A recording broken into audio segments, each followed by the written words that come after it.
Hi, this is Dr. Subhatra. In today's class, I'm going to teach about the engineering survey for a railway track.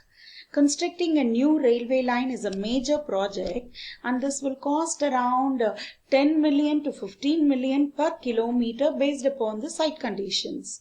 So for this, we have to do the surveying to fix the alignment facilities. Let's see what are the reasons for laying a new railway line. First is a strategic consideration. It is essential to join two points by a railway line for strategic purpose so that in case of emergency, the defense forces can be transferred from one place to another place. Then for linking the trade centers, we need a new railway line. For connecting a port within the interior of the country, we need the new railway line. When the existing route is very lengthy and it seems to be very uneconomical, a shortest line has to be planned. In that case, we have to go for a new railway line. Then for laying a branch line, sometimes it feels necessary to lay a branch line from an existing main line to connect newly developed cities. The new branch line will serve as a feeder line to the existing main line. Then for the development of backward areas, the line laid in the rural and backward areas will show a good sign of development. Say for example in Assam, Nagaland, this sort of railway line serves as a better example. Then for doubling the railway lines also, new survey is needed for a new track. Okay, in case if the traffic is very heavy and for the easy movement of a long route train and express, the single line may have to be changed into a double gauged line. Okay, we need to go for doubling of railway lines. Then coming to the factors which influence the proposed route are, first is the cost. For each and every project, cost involved should be minimum. We have to plan accordingly. So the cost involved are capital cost, maintenance cost, renewal expenditure and the working expenses. We have to plan accordingly that the cost should be minimum. Then coming to safety point, all the passengers and goods should be transported safely with the minimum chances of accidents, and the speed should be of reasonable timing. Within a reasonable timing, we should be able to travel from one place to another place. For all these, what are all the surveys we have to do? There are different types of survey. They are reconnaissance survey, preliminary survey and location survey. Before doing that reconnaissance survey, in the beginning, we have to go for traffic survey. Though traffic survey are studied and a detailed report is submitted to the authority, the traffic survey team should work in a close cooperation with the survey team. The survey team has to visit all the trade centers and the surrounding area and consult all the local bodies, state government and propose a suitable alignment for the proposed line. They have to submit a report, and that report should consist of details of town and villages adjoining, location of the existing industry and educational institution, mineral and agricultural resources, place of tourism, what are the imports and exports happening there, what about the population study. All these they have to do, bring out in traffic survey. After the traffic survey, they have to go for the reconnaissance survey. This reconnaissance survey is meant to carry out a very rapid and rough investigation of the proposed area to find out whether it is technically feasible. And also, the rough cost estimation can also be prepared for a new railway line.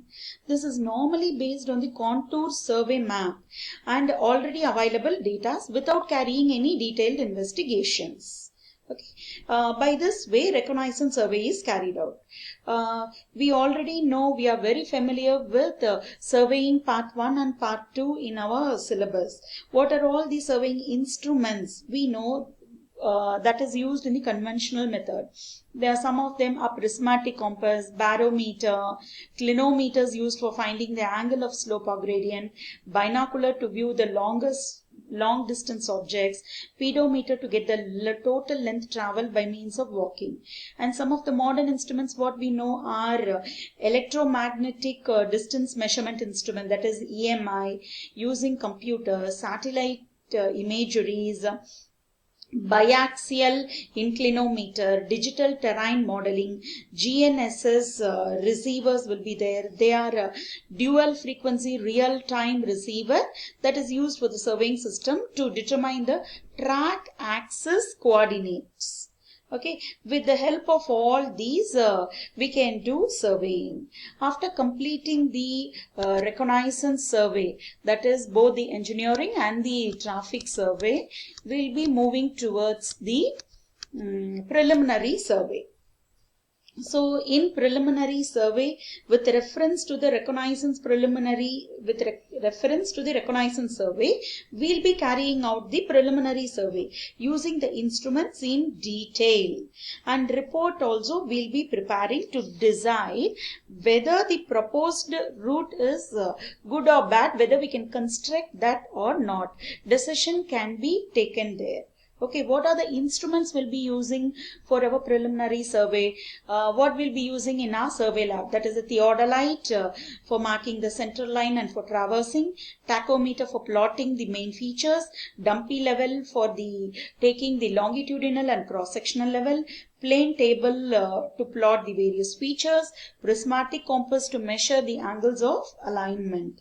With the help of these instruments, we'll be collecting all the data like type of soil, rock strata, longitudinal and cross-section level, what are the sources of availability of the construction materials, availability of local labors, details of land and building, what we have to acquire, what are the details of river and water bodies, any road crossings are there. Okay, all the data we can collect using the preliminary survey. Then after completing the preliminary survey, we'll be moving to the location survey.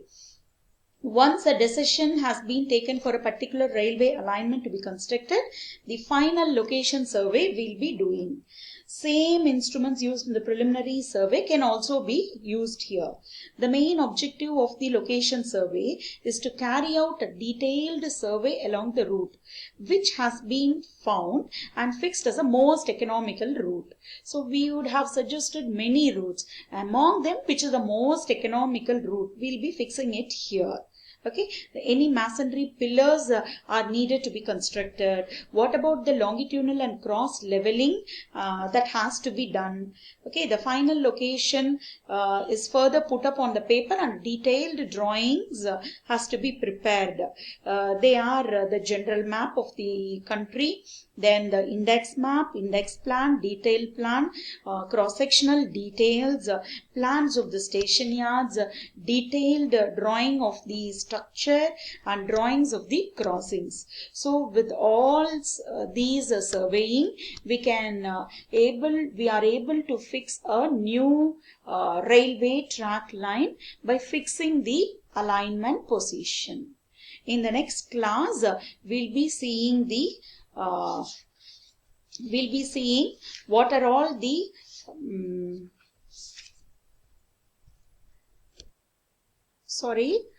in the next class, we'll be seeing about the geometric design of railways, the gradients, super elevation and widening of gauges, etc. Thank you.